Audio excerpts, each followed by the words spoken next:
এই দুনিয়া যেটাকে আমরা এত ভালোবাসি আসলে খুবই ক্ষণস্থায়ী।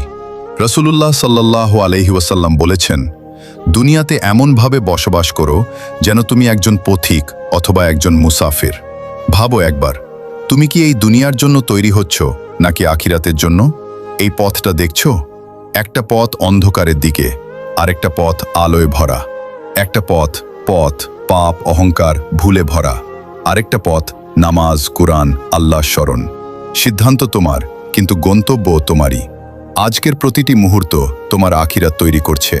তাই এখনই বদলে যাও, এখনই ফিরে আসো আল্লাহর পথে। কারণ দুনিয়া শেষ হবে, কিন্তু আখিরাত চিরস্থায়ী। এমন আরও ইসলামিক ভিডিও পেতে চ্যানেলটি সাবস্ক্রাইব করুন, আর প্রতিদিনের নসিহত পেতে আমাদের পেজটি ফলো করুন। আদব আর্কাইভ।